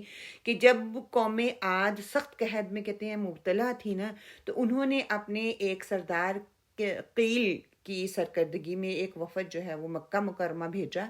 وہاں پر کہتے ہیں کہ بارشوں کی وجہ سے بیت اللہ کی عمارت جو ہے وہ طوفان کی نظر ہو کر وہ مٹ چکی تھی، لیکن لوگ وہاں پہ اس کو مقدس جانتے ہوئے وہاں پہ جاتے تھے اور اپنی دعائیں مانگتے تھے. قوم عاد نے بھی اپنا ایک وفد بھیجا. ترمذی میں اور مسند احمد میں پوری کی پوری حدیث جو ہے ہمیں مل جاتی ہے. حارث ابن یزید رضی اللہ، بکری عربوں کے قبیلہ بکر کا ایک شخص صحابی رسول ہے. یہ شخص قوم عاد کے علاقے کا رہنے والا تھا. جب یہ مدینہ آیا تو کسی شخص نے حضور صلی اللہ علیہ وسلم سے عرض کیا کہ حضور، عاد کا ایک وفد آپ سے ملاقات کرنا چاہتا ہے. حضرت حارث خود بیان کرتے ہیں ذکرت وافد عادن، کہ میرا وفد عاد کے طور پر ذکر کیا گیا ہے. یہ سن کر میں نے کہا اعوذ باللہ ان اکون وافد عادن، پناہ باخدا کہ میں وفد عاد جیسا بنوں. آپ صلی اللہ علیہ وسلم نے حارث سے دریافت کیا کہ کیا تم عاد کے وفد کے متعلق کیا جانتے ہو؟ وہ کہنے لگا میں جانتا ہوں کہ سردار قیل کی قیادت میں ایک وفد مکہ مکرمہ گیا تھا. جب قحط پڑا تو قوم نے اس وفد کو روانہ کیا تاکہ وہاں جا کر بارش کے لیے دعا کرے. یہ وفد مکے کے قریب پہنچا تو وہاں یہ معاویہ ابن بکر سردار کے پاس اترا. اس نے مہینہ بھر وفد کی خوب خدمت اور توضیع کی، شراب پلائی اور مہمانوں کے دل بہلانے کے لیے 2 ناچنے گانے والی لونڈیاں بھی ان کے سپرد کی. یہ وفد اپنے عیش و آرام میں لگا رہا حتیٰ کہ ان کا میزبان ان سے تنگ آ گیا. وہ چاہتا تھا کہ اب یہ لوگ چلے جائیں مگر کھل کر انہیں کچھ نہیں کہہ سکتا تھا. اس نے گانے والی لونڈیوں سے کہا کہ تم ایسے اشعار گاؤ کہ جن کو سن کر یہ لوگ یہاں سے چلے جائیں اور ہماری توہین بھی نہ ہو. اور لونڈیوں نے مہمان کے سامنے پھر جو اشعار ہیں وہ سارے کے سارے بیان ہوتے ہیں. میں آپ کے سامنے وہ پڑھ تو نہیں سکتی، آپ حدیث کی بک کھولیں اور جا کے وہ سارا پڑھ لیں. وقت کی کمی کی وجہ سے میں ان کو آپ کے سامنے جو ہے پیش نہیں کر سکتی. بہرحال یہ حدیث کا باقی حصہ کیا ہے کہ سرداران وفد اگرچہ مشرک تھا اور معبودان باطلہ کو وہ مانتا تھا مگر اس وقت اس نے اللہ تعالیٰ سے بارش کی دعا کی اور ساتھ یہ بھی کہا کہ میرے میزبان معاویہ ابن بکر کو سراب کرے. کیونکہ اس نے ہماری بڑی خدمت کی ہے. پھر کہتے ہیں کہ وفد مکے میں بارش کی دعا کرتا رہا تو ادھر قوم عاد اپنے علاقے میں جو باطل بت تھے ان کو وہ پکارتے رہے. تو اس پر پھر ہود علیہ السلام کو ماننے والے ایک اہل ایمان جو تھے اس نے کہا کہ جن معبودوں کو تم پکار رہے ہو ان کے اختیار میں کچھ بھی نہیں ہے. ان کی منت سماجت کرنے سے قحط دور نہیں ہوگا، بلکہ تم جو رسول تمہیں پیغام دے رہے ہیں اس کے پیغام کو تم لے لو، سیدھے راستے پہ آ جاؤ، اللہ کی عبادت کرو، اللہ سے مدد چاہو تو وہ تمہارے دل میں بصیرت ہدایت ڈال دے گا، تمہارے دلوں سے اندھا پن دور کر دے گا، تمہارے لیے قحط سالی کو دور کر دے گا، تمہارے لیے حالات کو بہتر کر دے گا. بہرحال کہتے ہیں کہ پھر انہوں نے قوم عاد نے دعا کی، ادھر وفد نے بارش کے لیے التجا کی اور اس وقت 3 قسم کے بادل کہتے ہیں نمودار ہوئے، سفید قسم کا، سرخ قسم کا اور سیاہ قسم کا. ان بادلوں نے سے آواز آتی تھی کہ جو تمہیں پسند ہے اختیار کر لو. یہ آواز سن کر وفد کے سردار نے سیاہ بادل کو پسند کر لیا، کیونکہ عام طور پر کالی گھٹائیں جب آتی ہیں وہ بارش کی وعید لے کے آتی ہیں تو انہوں نے سوچا کہ بارش ہمارے لیے لے کے آئی ہیں. اس پر قوم کے لوگ خوش ہوئے، وہ بادل کو دیکھ کر جھوم رہے تھے. ان کی دعا جو ہے وہ رنگ لے آئی ہے، اب جل تھل ہو جائے گی، قحط سالی ختم ہو جائے گی. ترمذی ہی کی حدیث کی روایت ہے آتی ہے کہ اللہ تعالیٰ نے انگوٹھی کے دائرے کے برابر ہوا چھوڑی جو سخرها علیہم 7 لیال و 8 ایام حسوم، کہ لگاتار 7 راتیں اور 8 دن یہ چلتی رہی. سورہ کہف میں آتا ہے کہ جب کالے بادل عاد کی وادیوں پر چھا گئے تو قوم کے لوگ کہنے لگے ھذا عارض ممطرنا، کہ آسمان کے کنارے پر بادل چھا گئے ہیں، ابھی خوب بارش ہوگی. انہوں نے اچھلنا کودنا شروع کر دیا. بادلوں کی آمد پر بڑی وہ انہوں نے خوشیاں منائیں. کہتے ہیں کہ ان کی دعا بھی قبول ہو گئی. جب بادل قریب آئے تو ان میں سے کہتی ٹھنڈی ہوا چلی. لوگ دوڑ کر بادلوں کے نیچے گئے کہ ہوا ٹھنڈی ہے، ہمیں تھوڑا آرام سکون ملے گا. لیکن کیا ہوا کہ جب بہت سے لوگ بادلوں کے نیچے جمع ہو گئے تو ان پر کہتے ہیں کہ آسمان سے آگ برسنا شروع ہو گئی جس سے لوگ جل بن گئے، وہیں پہ ختم بھسم ہو گئے. اور یہ اتنی تیز تھی کہ اللہ تعالیٰ نے ان پہ یہ چھوڑی کہ عاد جو تھے زمین سے اٹھا کر اللہ تعالیٰ نے ان کو پٹخا. ایک اور جگہ پر آتا ہے کہ پھر ان کی لاشیں ایسے زمین پہ پڑی ہوئی کان اعجاز نخل خاویہ. سورہ الحاقہ میں آتا ہے کہ ایسے لگ رہے تھے جیسے اکھڑے ہوئے کھجوروں کے بڑے بڑے تنے ہوں. بڑے بڑے قد آور یہ لوگ تھے، ان کے سر اتنے بڑے بڑے تھے جتنا کوئی چھوٹا سا گنبد نہیں ہوتا ویسے بڑے بڑے سر تھے. اللہ تعالیٰ نے ان کے سروں کو آپس میں ٹکرا کر ان کو نیست و نابود کر دیا. ادھر حضرت ہود علیہ السلام اور آپ کے ساتھیوں کو حکم ہوا کہ اس مغضوب علیہ قوم سے الگ ہو جائیں. کہتے ہیں کہ جانوروں کا کوئی باڑا تھا. اللہ کا نبی اور اس کے ساتھی جو 4000 کی تعداد بتائی جاتی ہے اس باڑے میں چلے گئے. اللہ کی حکمت کے اس باڑے میں تیز آندھی نے اثر نہیں دکھایا اور اہل ایمان کا گروہ جو ہے 8 روز تک وہیں رہا اور ان کا بال بھی بکا نہیں ہوا. خیر یہ تو ایک انجام تھا. انہوں نے خود ہی للکارا کہ ان کو عذاب دیا جائے، دیکھتے ہیں کون سا عذاب لے کے آتے ہیں. اور جب حضرت ہود علیہ السلام نے اللہ سبحانہ و تعالیٰ سے دعا مانگی تو اللہ سبحانہ و تعالیٰ نے کتنا ان کو غضبناک جو ہے عذاب دیا. آگے ہم مترادفات دیکھ لیتے ہیں انشاءاللہ. قال قاف و لام سے ہے بات، جو بات ابھی ذہن میں ہو، زبان پر نہ آئی ہو، رائے خیال، عقیدہ، کسی چیز پر دلالت کرنا، متوجہ ہونا، کسی کے دل میں کوئی بات ڈالنا، زبان، ایسی بات جو فائدہ یا نقصان کا باعث بنے، قائل کرنے کے لیے آتا ہے. یہ مترادفات جو ہیں آپ کو اسکرین پہ نظر آ رہی ہیں. قول کے لیے، قال کے لیے، جو قرآن پاک کی مختلف آیات میں اللہ سبحانہ و تعالیٰ نے ان الفاظ کا استعمال کیا ہے وہ آپ دیکھ سکتے ہیں. آگے جو ہے رجس ہے، پلید اور ناپاک کے لیے آتا ہے. عقل اور شریعت کی روح سے ناپاک چیز کو کہا جاتا ہے. عقل سلیم جس کو مانے نہ، بدبودار چیز کے لیے آتا ہے، عذاب کے لیے، ناپاک چیز کے لیے، سخت آواز اور چیخ کے لیے آتا ہے، بہت گرجنے والے بادل کے لیے بھی آتا ہے. پھر یہ مترادفات ہیں جو آپ کو اسکرین پہ نظر آ رہی ہیں، مختلف آیات جس میں اللہ سبحانہ وتعالیٰ نے ان کا الفاظ کا استعمال کیا ہے. آپ ان کو نوٹ کر لیجئے گا پلیز، وقت کی کمی کی وجہ سے پھر ہم یہ ساری چیزیں کور نہیں کر پاتے. تھوڑا سا ٹائم اوپر ہوتا ہے تو پھر آپ ہلنا جلنا شروع کر دیتے ہیں، تو اس وجہ سے مجھے ہوتا ہے کہ جتنی بھی آیات پڑھیں ہم تھوڑی ان کی ڈیٹیل میں جائیں تاکہ انشاءاللہ تعالی ہمارا شرح صدر ہو، ہمارے اندر اللہ تعالیٰ کا پیغام جو ہے اچھی طرح سے وہ راسخ ہو جائے. آگے کیا ہے؟ غضبن، انتقام کے لیے، دل میں خون کا جوش مارنا. عذاب کے لیے آتا ہے، سخت چٹان کے لیے آتا ہے، بہت غصے والا اس کے لیے آتا ہے، سانپ کے لیے آتا ہے، تند مزاج اور اونٹنی کے لیے آتا ہے، کسی زندہ شخص کی حمایت میں ناراض ہونے کے لیے آتا ہے، کسی مردہ شخص کی حمایت کے لیے اور غضبناک ہونے کے لیے آتا ہے. پھر اسی طرح المنتظرین، نون ظا را سے ہے، کسی چیز کو دیکھنے یا اس کا ادراک کرنے کے لیے آتا ہے، معرفت کے لیے آتا ہے، غور و فکر کے بعد حاصل ہونے والی چیز کے لیے آتا ہے، بصیرت کے لیے، مؤخر کرنا اور مہلت دینا، انتظار کرنا، نظر شفقت کرنا، کسی معاملے میں متحیر ہونا، بحث و مباحثہ کرنا. یہاں رجس سے مراد کفر اور شرک اور اعمال و عقائد کی گندگی، ناپاکی ہے. رجس اور اللہ کا غضب لازم و ملزم ہے. لوگ کسی کو بارش کا یا ہوا کا یا دولت کا یا کسی کو بیماری کا رب کہتے ہیں، حالانکہ ان میں کوئی بھی کسی چیز کا رب نہیں ہے. جو ان ناموں کے لیے جھگڑتے ہیں وہ ان کے اپنے رکھے ہوئے نام ہوتے ہیں جن کی اللہ کی طرف سے کوئی دلیل نہیں ملتی. شرک کے حق میں کوئی عقلی یا فطری دلیل پیش نہیں کی جا سکتی، اس لیے فرمایا انتظار کرو کب تک اللہ تمہیں مہلت دیتا ہے اور کب تم پر عذاب جو ہے وہ نازل کر دیا جاتا ہے. غضب الہی کا سبب کیا ہے؟ غیر اللہ کی پرستش، تنبیہ کو نظر انداز کرنا، اندھی تقلید کرنا، ہدایت کا انتظار. ہم نے سیکھا کیا ہے کہ اللہ سبحانہ و تعالیٰ سے ہمیشہ اس کا رحم طلب کرنا چاہیے. اللہ کی طرف سے عذاب کے آنے میں دیر نہیں لگتی. ہماری موت کے ساتھ ہی ہمارے لیے قیامت کا آغاز ہو جائے گا. اپنی آخری منزل کے لیے ہر وقت تیار رہنا چاہیے. اللہ اس پوری کائنات کا خالق بھی ہے، مالک بھی ہے، مدبر بھی ہے، وہی سب کا مشکل کشا بھی ہے، خزانے بخشنے والا، داتا اور غریب نواز بھی ہے. صرف اسی سے مانگنا ہے، کسی اور کے آگے ہاتھ نہیں پھیلانے، کسی اور کی پرستش نہیں کرنی، کسی اور سے امیدیں نہیں لگانی، صرف اور صرف اللہ سبحانہ تعالیٰ سے ہی لگانی ہے. آیت نمبر 72.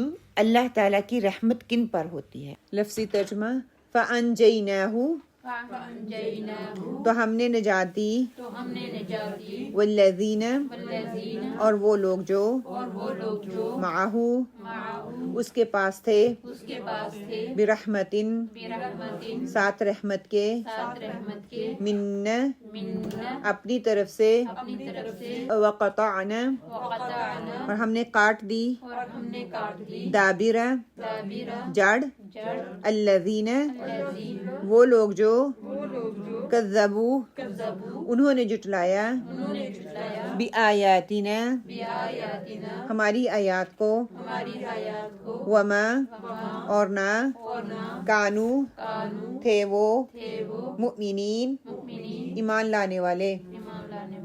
با محاورہ ترجمہ فَأَنْجَيْنَاهُ وَالَّذِينَ مَعَهُ بِرَحْمَةٍ مِنَّا وَقَطَّعْنَا دَابِرَ الَّذِينَ كَذَّبُوا بِآيَاتِنَا وَمَا كَانُوا مُؤْمِنِينَ. غرض ہم نے ان کو اور ان کے ساتھیوں کو اپنی رحمت سے بچا لیا اور ان لوگوں کی جڑ کاٹ دی جنہوں نے ہماری آیتوں کو جھٹلایا تھا اور وہ ایمان لانے والے نہ تھے. اب یہ کہ اللہ سبحانہ و تعالیٰ نے ایمان والوں کو کیسے بچایا اس کے حوالے سے آتا ہے فَأَنْجَيْنَاهُ وَالَّذِينَ مَعَهُ بِرَحْمَةٍ مِنَّا، ہم نے ہود علیہ السلام اور اس کے حواریوں کو اپنی رحمت سے بچا لیا.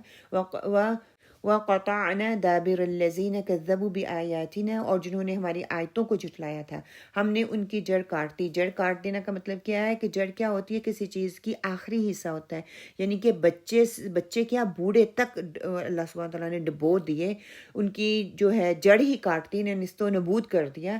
کیوں؟ کیونکہ وَمَا كَانُوا مُؤْمِنِينَ، وہ ایمان لانے والے نہیں تھے، وہ ماننے والے نہیں تھے، وہ اللہ اور اللہ کے رسول کا انکار کرنے والے تھے. قوم کی تباہی کے بعد حود علیہ السلام کہتے ہیں کہ مکہ مکرمہ پہنچے، کچھ عرصہ وہاں پہ انہوں نے مقدس مقام پر عبادت کرتے رہے، پھر اپنے جو ان کے پیروکار تھے ان کو لے کر وہ خضر موت کے علاقے پر پہنچے. آپ کی وفات کے متعلق دو روایات ہمیں ملتی ہیں. ایک کہتے ہیں کہ آپ مکہ میں ہی فوت ہو گئے اور حرم شریف کے ہجر کے مقام پر آپ کو دفن کیا گیا ہے، جبکہ یہاں پر حضرت اسماعیل علیہ السلام، حضرت حاجرہ علیہ السلام کی جو ہے یا دیگر انبیاء کی قبور ہے وہاں پہ ہیں. اور دوسری روایت میں ہمیں یہ ملتا ہے کہ آپ خضر موت میں جا کر فوت ہوئے. یہی روایت زیادہ قرینے کیا سمجھی جاتی ہے، اللہ عالم، لیکن یہ روایات ہمیں تاریخ سے جو ہے وہ ملتی ہیں کہ جس قوم میں گناہوں کی کثرت ہو جاتی ہے پھر اللہ سبحانہ و تعالیٰ کی ناراضگی ان پر ظاہر ہوتی ہے، پھر ان پر آفات آتی ہیں. سلمہ نے آپ صلی اللہ علیہ وسلم سے ایک دفعہ پوچھا تھا کہ جن بستیوں پر عذاب آتے ہیں ان میں نیک لوگ بھی ہوتے ہیں، تو آپ صلی اللہ علیہ وسلم نے فرمایا وہ بھی ان کے ساتھ ہی جائیں گے، لیکن قیامت کے دن اپنے اعمال اور نیتوں کے ساتھ اٹھائے جائیں گے. اللہ سبحانہ وتعالیٰ نے بہت سی قرآن پاک میں آیات، بہت سی صورتوں میں ہمیں عاد اور ہود اور سمود کے بارے میں جو ہے آیات ملتی ہیں. جیسے سورۃ حاقہ میں آتا ہے نا کہ عاد کو آندھی اور طوفان سے ہلاک کیا گیا، ہوا نہیں رکتی تھی، سرکش ہو گئی تھی، اور یہ طوفان اور آندھی 7 راتیں اور 8 دن مسلسل چلتی رہی. وہ ایسے پڑے ہوئے تھے جیسے کہتے ہیں کھجور کے درخت پڑے ہوئے ہیں. اسی طرح سورہ زاریات میں بھی آتا ہے اس ہوا نے کچھ چھوڑا ہی نہیں، مطلب کہ ہر چیز کو اس نے تہس نہس کر دیا، جس پر سے بھی وہ گزرتی تھی اس کو تباہ کر کے چھوڑ دیتی تھی، کھوکھلا کر دیتی تھی. اسی طرح سورہ احقاف میں بھی میں نے ابھی پڑھ کے آپ کو سنایا کہ ہر چیز کو تباہ کرتی جا رہی تھی. تو صبح اس حال میں ہوئی کہ صرف گھر بچے ہوئے تھے، باقی ہر چیز جو ہے ختم ہو چکی تھی، تہس نہس ہو چکی تھی. ہر انسان وہاں پہ، نہ کوئی جانور تھا، کوئی نہ انسان تھا، نہ کوئی چرند پرند، کوئی چیز تھی زندگی کے اسباب زندگی کہنے کچھ بھی نظر نہیں آ رہا تھا. آگے انشاءاللہ تعالیٰ روٹ ورڈ لفظی وضاحت برحمتن راہ میم سے ہے احسان، اللہ کی طرف سے رحمت کا انعام اور فضل ہونا، صلہ رحمی کے لیے آتا ہے. اللہ تعالیٰ کی صفت ہے، یہ اسماء الحسنہ میں سے ہے، بخشنے والا مہربان، رحمت الہی کے لیے استعمال ہوتا ہے. پھر آگے کیا ہے فَأَنْجَيْنَاهُ نون جیم اینڈ واو سے ہے کسی چیز سے الگ ہونا، نجات پانا، نجات دینا. بلند جگہ کے لیے آتا ہے، وہ جگہ جو بلندی کی وجہ سے اپنا مقام سے الگ معلوم ہو، علیحدہ اور بلند جگہ پر چھوڑنا، سرگوشی کرنا، بلند زمین پر کسی کے ساتھ تنہا ہونا، اپنے بید کو دوسرے پر افشا ہونے سے بچانا، نظر بد لگانا. یہ سارے الفاظ جو ہے استعمال ہوتے ہیں. پھر یہ کہ قطعنا قاف طا عین سے ہے کسی چیز کو علیحدہ کر دینا، ازاح کا قطع کرنا، راستہ طے کرنا، قطع تعلق کرنا، احسان کو روک لینا، کسی کا کام کا فیصلہ کرنا، فنا کرنا، رات کا ایک حصہ اس کے لیے آتا ہے. پھر یہ کہ دل کو پارا پارا ہو جانا اور وادیوں کے سرے کے لیے بولا جاتا ہے. اسی طرح دابرہ دا بارال سے ہے پیٹھ کے لیے آتا ہے، نماز کا آخری حصے کے لیے آتا ہے، تابے کے لیے آتا ہے، اراز کرنے کے لیے آتا ہے، پس پشت پھیر دینا اس کے لیے آتا ہے. پھر کسی معاملے کے انجام پر نظر رکھتے ہوئے غور و فکر کرنے کے لیے آتا ہے. وہ ہلاکت جو قوم کی جڑ کاٹ دے اس کے لیے آتا ہے، تو اسی لیے یہاں پہ یہ لفظ استعمال ہوا ہے ان کے لیے. قابل کاش زمین کا ٹکڑا اس کے لیے آتا ہے، شہد کی مکھیاں جن کا ڈانگ ان کے مقعد پر ہو. پھر مال کثیر کے لیے آتا ہے جو کہ میں یہ چھوڑ کے جاتی ہے. تفسیری نکات سے ہم نے کیا سیکھا کہ اللہ سبحانہ وتعالیٰ کی یہ سنت ہے کہ ہر دور میں انبیاء کے ساتھ ایمان لانے والے کو وہ بچا لیتا ہے. اسی طرح نافرمانوں اور سرکشوں کو سنت کے مطابق صفحہ ہستی سے وہ مٹا دیتا ہے. حدیث لے لیجئے، مسند احمد کی حدیث ہے 5607، سیدنا ابی رضی اللہ سے مروی ہے کہ نبی صلی اللہ علیہ وسلم نے فرمایا جب انبیاء کرام کا ذکر کرتے تو اپنی ذات سے شروع کرتے. آپ صلی اللہ علیہ وسلم نے فرمایا اللہ کی رحمت ہو ہم پر، ہود علیہ السلام پر اور صالح علیہ السلام پر۔ رحمت الہی کے اسباب: تعلیمات انبیاء کی پیروی کرنا، آیات پر تدبر کرنا، ایمان کامل کا ہونا، یقین محکم ہونا۔ ہم نے سیکھا کیا ہے؟ اللہ سبحانہ و تعالیٰ نے انسان کو بہترین مخلوق بنایا، پھر رسولوں کے ذریعے سے مقصد تخلیق کی رہنمائی بھی فرمائی۔ ہمیں اپنی تخلیق کے اس مقصد کو بہترین طریقے سے حاصل کرنے کے لیے اللہ کے احکامات کو ماننا ضروری ہے۔ اپنے مقصد سے دور نکل جانے والے اپنی منزل کھو دیتے ہیں۔ ہمیں اپنی منزل یعنی کہ جنت کے حصول کے لیے ہر عمل اللہ کی رضا کے مطابق کرنا ہے، اللہ کی خاطر کرنا ہے، تاکہ آخرت میں ہمیں بہترین انجام جو ہے وہ مل سکے۔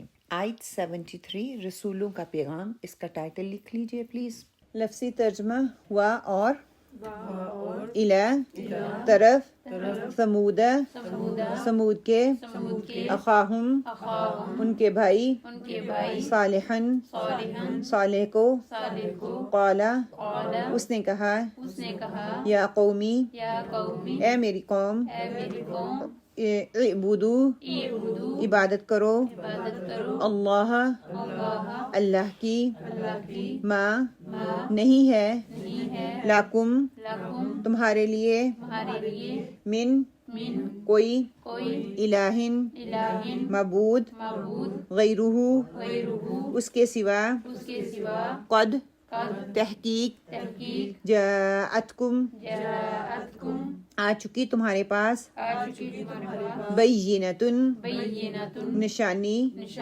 من ربکم تمہارے رب کی طرف سے، ہذہ یہ، ناقۃ اونٹنی ہے، اللہ اللہ کی، لکم تمہارے لیے، آیتن ایک نشانی، فذروها پس اسے چھوڑ دو، تأکلو کہ کھائے، تأکل کہ کھائے، فی ارضی زمین میں، اللہ اللہ کی، و اور، لا تمسوها اسے ہاتھ نہ لگاؤ، بسوء ساتھ برائی کے، فیأخذکم ورنہ پکڑ لے گا تمہیں، عذاب عذاب، علیم دردناک۔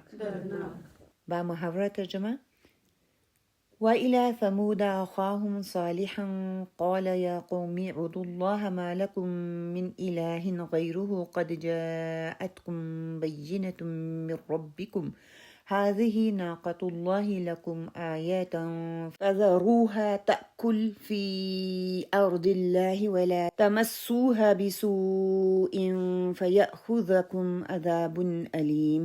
اور ہم نے سمود کی طرف ان کے بھائی صالح علیہ السلام کو بھیجا، انہوں نے فرمایا اے میری قوم، تم اللہ کی عبادت کرو، اس کے سوا کوئی تمہارا معبود نہیں، تمہارے پاس تمہارے پروردگار کی طرف سے ایک واضح دلیل آ چکی ہے، یہ اونٹنی اللہ کی جو تمہارے لیے دلیل ہے، سو اس کو چھوڑ دو کہ اللہ کی زمین میں کھاتی پھرے، اور اس کو برائی کے ساتھ ہاتھ بھی مت لگانا کہ کہیں تم کو دردناک عذاب آ پکڑے۔ انشاءاللہ اس کی تفسیر کرنے سے پہلے میں تھوڑا سا عاد اور سمود کے حوالے سے آپ کے سامنے رکھ دوں کہ یہاں پہ انشاءاللہ ہم سمود کے حوالے سے پڑھیں گے، صالح علیہ السلام کی قوم کے حوالے سے۔ پہلے ہم نے عاد اولا کی بات کی، اور یہ جو ہے سمود، اس کو عاد ثانیہ کہا جاتا ہے۔ قوم عاد صحرائے اعظم میں وادی دہنہ، حضر موت اور اس کے اطراف میں پھیلے ہوئے تھے، جو کہ جزیرہ نمائے عرب کا جنوب مشرقی حصہ تھا۔ البتہ قوم سمود کا وطن عرب کے شمال مغرب میں وادی حجر سے لے کر وادی قرا تک پھیلا ہوا تھا، اور اسے مدائن صالح بھی کہا جاتا ہے۔ اب کہتے ہیں اب سے تقریباً 6000 سال قبل یہ لوگ اس علاقے میں آباد تھے۔ موجودہ علاقہ خیبر سے تقریباً 115 میل شمال مغرب کی طرف بستے تھے، اور تبوک کے قریب ان میں صالح علیہ السلام کو مبعوث کیا گیا۔ صالح علیہ السلام کا نام بن عبید تھا کہتے ہیں. سمود ان کے جد امجد کا نام تھا. یعنی یہ قوم اپنے دادا سمود کی طرف منسوب ہوئی، اور سمود عاد کی اولاد میں سے تھے، اور عاد نوح علیہ السلام کی اولاد میں سے تھے. اور یہ جو تبوک کا علاقہ کہتے ہیں نا، یہ وہی تھا جہاں پہ آپ صلی اللہ علیہ وسلم رومیوں سے جہاد کے لیے مدینہ تشریف لے کے گئے تھے. اور مدائن صالح کہتے ہیں کہ راستے میں آتا ہے. احادیث میں آپ کے اس سفر کی بہت سی تفصیلات ہمیں مل جاتی ہیں.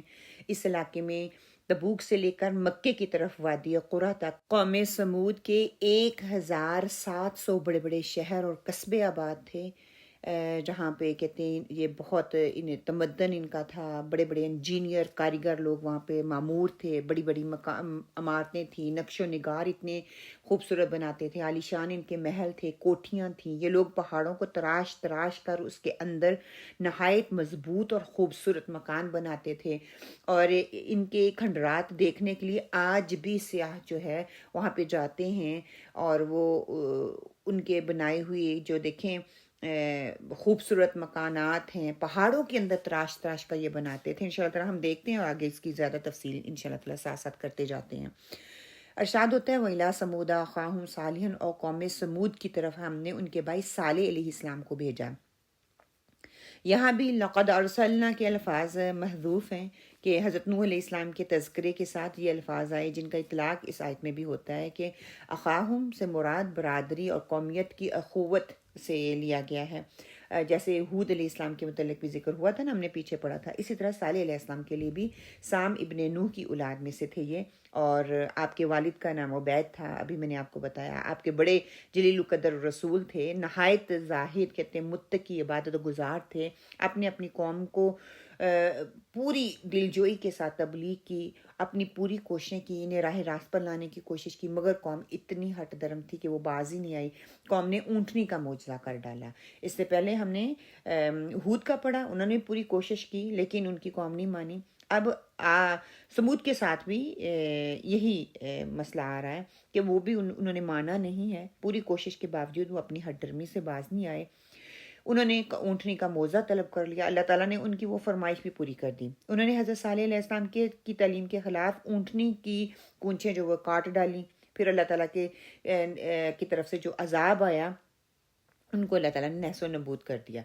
حضرت صالح علیہ السلام نے اپنی قوم کو وہی سبق دیا جو کہ پچھلے سارے انبیاء جتنے آئے انہوں نے دیا. پہلا انہوں نے کیا کہا، قال یا قوم اعبدوا اللہ، اے میری قوم کے لوگوں اللہ کی عبادت کرو. ما لکم من الہ غیرہ، اس کے علاوہ تمہارا کوئی معبود نہیں ہے، اس کے علاوہ کوئی حاضر ناظر نہیں ہے، کوئی مختار کل نہیں ہے، کوئی تمہیں نفع دینے والا نہیں ہے، کوئی تمہیں نقصان دینے والا نہیں ہے. وہی خالق کے مالک ہے، وہی علیم کل ہے، وہی تمہارے لیے ما فوق الاسباب ہے.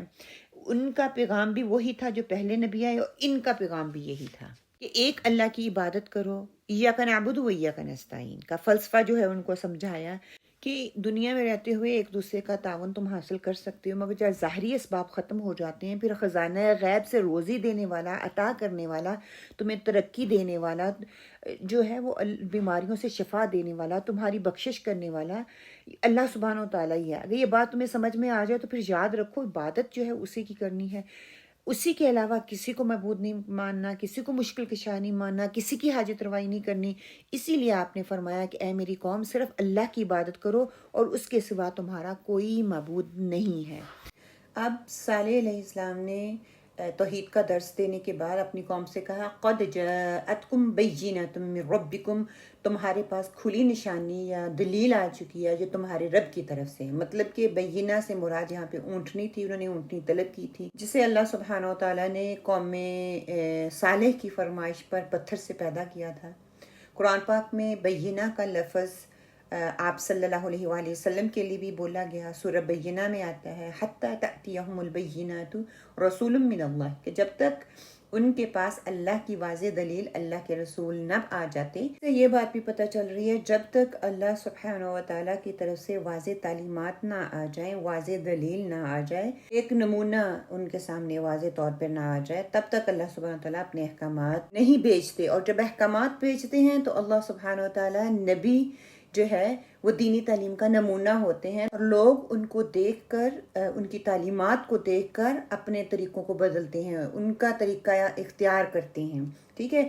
آگے جو بتایا ہذہ ناقۃ اللہ، یہ اللہ کی اونٹنی ہے، لکم آیات، یہ تمہارے لیے بطور نشانی ہے. مسند احمد کی حدیث میں آتا ہے حضور پاک صلی اللہ علیہ وسلم نے فرمایا لوگوں نشانیاں طلب نہ کیا کرو، کیونکہ صالح علیہ السلام کی قوم نے اللہ کے نبی سے نشانی طلب کی تھی کہ اس رنگ اور جسامت کی اونٹنی ہو جو آپ ہمارے سامنے اس پہاڑ کے پتھر سے نکالیں، وہ گابن ہو اور ہماری آنکھوں کے سامنے بچہ جنے. اللہ تعالیٰ نے ہزاروں آدمیوں کے سامنے اس فرمائش کو پورا کیا.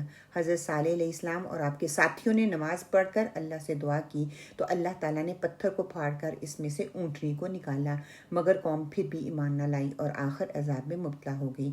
اس اونٹنی کی خصوصیت یہ تھی کہ چشمے یا تالاب سے ایک دن وہ پانی پیتی تھی اور دوسرے دن باقی جانور پیتے تھے.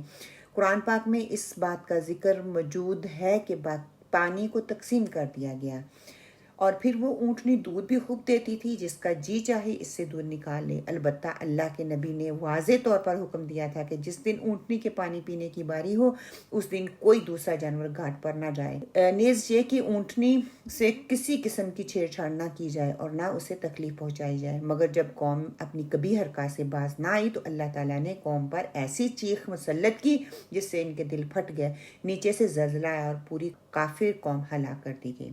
اب یہاں پہ بتایا یہ جا رہا تھا کہ اگر انہوں نے نشانی کو طلب کیا تھا، انہوں نے اپنی فرمائش پہ اونٹنی کو طلب کیا تھا، اللہ سبحانہ تعالیٰ نے اس اونٹنی کو ان کے لیے آزمائش بنا دیا کہ ایک دن وہ اونٹنی پانی پی گی، ایک دن ان کے جانور پئیں گے. جس دن اس اونٹنی کا ہوتا تھا باری ہوتی تھی تو وہ سارا پانی ان کے گھاٹ کا ختم کر دیتی تھی. یہ ان کے لیے آزمائش بن گیا، ٹیسٹ بن گیا. جو انہوں نے حضرت صالح علیہ السلام کے لیے ٹیسٹ بنایا تھا کہ ہمیں اونٹنی نکال کے دکھائے، اللہ کے نبی تھے، اللہ تعالیٰ کی طرف سے ان کی مدد ہوئی، وہ اللہ تعالیٰ نے معجزہ ان کو دکھا دیا، لیکن ان کی قوم اپنے ہی کی ہوئی بات پہ جم نہ سکی کہ تمام اونٹنیاں اور دیگر جانور سب اللہ تعالیٰ ہی کی مخلوق ہیں. اونٹنی کو خاص طور پر اللہ سبحانہ تعالیٰ کی شرافت کے اعتبار سے کہا گیا ہے کہ نہیں، اللہ تعالیٰ نے اسے اپنی قدرت کاملہ کے غیر معمولی جو طریقے ہیں اس سے پیدا کیا ہے کہ اس کی مثال بعض دوسری چیزوں سے بھی آتی ہے، جیسے مسجد اللہ کا گھر ہے، مسجدیں اور بیت اللہ کا گھر ہے. اسی طرح ہر چیز کا مالک اللہ سبحانہ تعالیٰ ہی ہے، مگر ایک خاص گھر ہے جو رہائش کے لیے نہایت بلکہ عبادت کے لیے بنا دیا گیا ہے. اس کو اللہ تعالیٰ نے ایک شرف دیا ہے، وہ اللہ کا گھر ہے. اور اللہ کے گھر میں دیکھیں سبحان اللہ 24 گھنٹے لوگ طواف کرتے ہیں، اس کے ارد گرد ہر وقت عبادت ہوتی ہے. دنیا بھر کے مسلمان اس کی جگہ پہ جانا چاہتے ہیں، اس کے لیے تڑپ رہے ہیں اور محبوب ترین ہماری وہ عبادت کی جگہ ہے.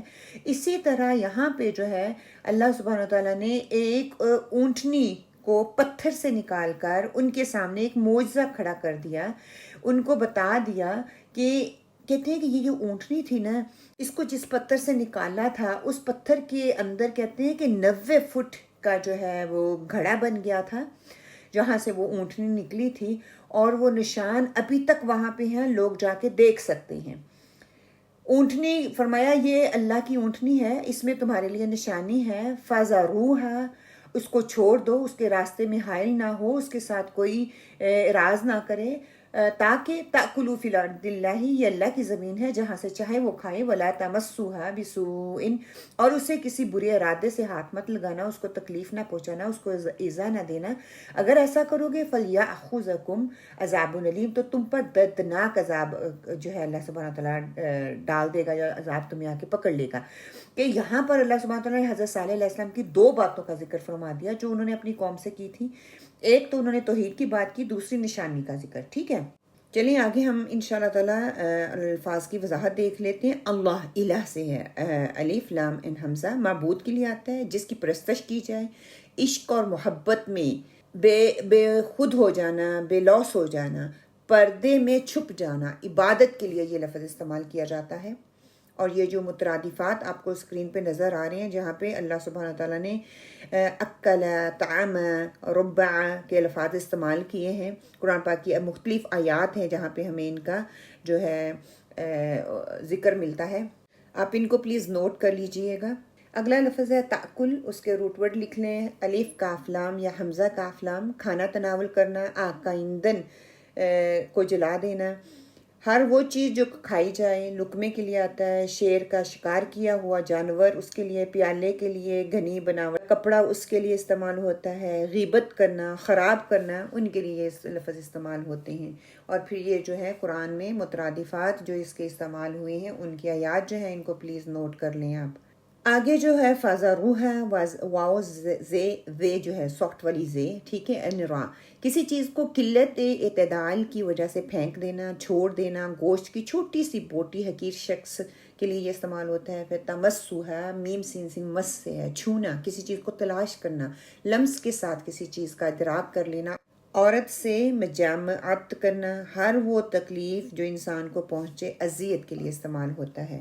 تفسیری نکات کیا ہیں؟ حضرت صالح علیہ السلام نے اپنی قوم کو وہی دعوت دی جو اس سے پہلے حضرت نوح علیہ السلام اور ہود علیہ السلام نے اپنی اپنی قوموں کو دے چکے تھے۔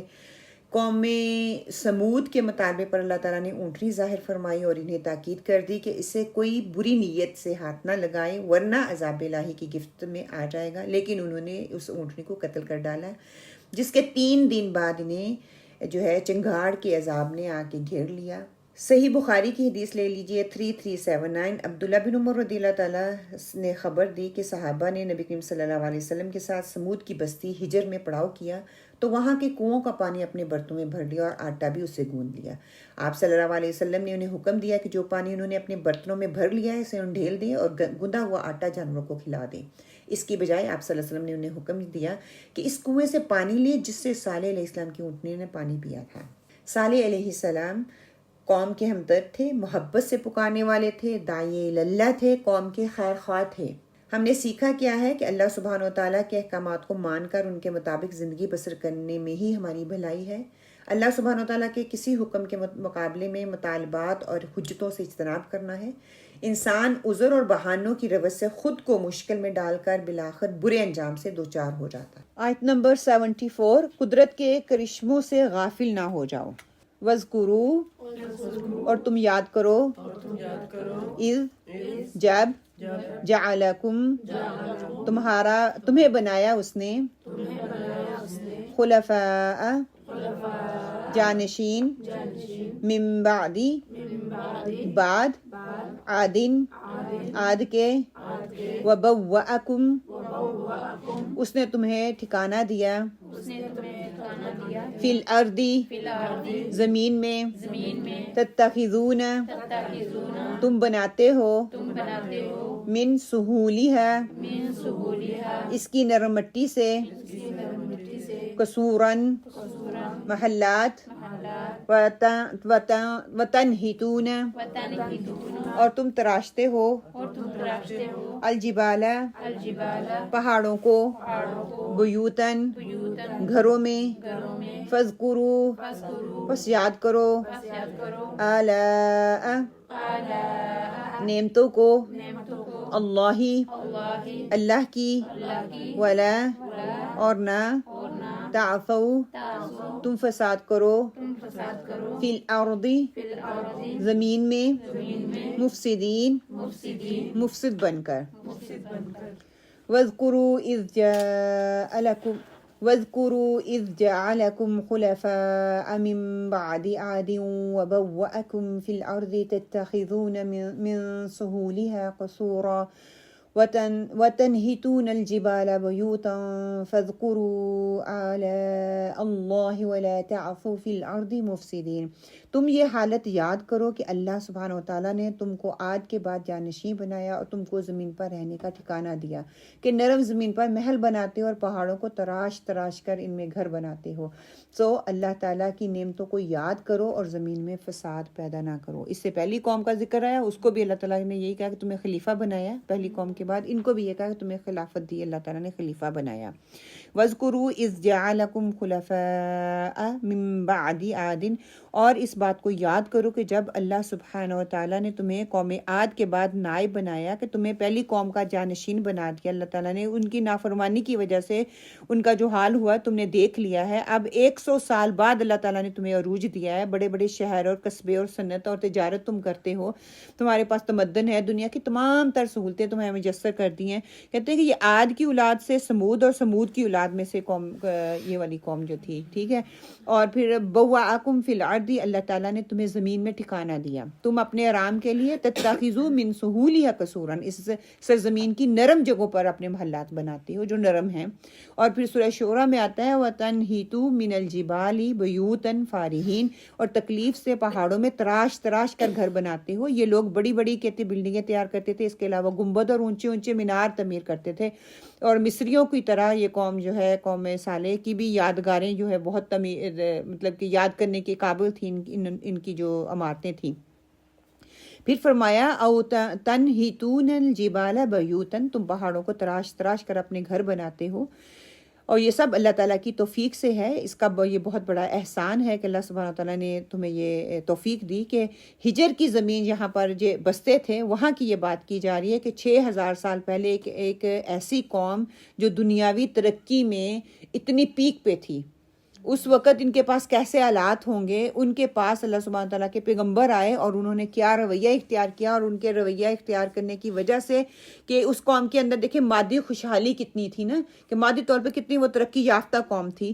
کتنی آج ہمیں ایک گھر بنانا اتنا مشکل لگتا ہے, اس وقت وہ گھر بھی بناتے تھے, محلات بھی بناتے تھے, اور پہاڑوں کو کھود کھود کر وہاں پر عجائبات بھی بناتے تھے.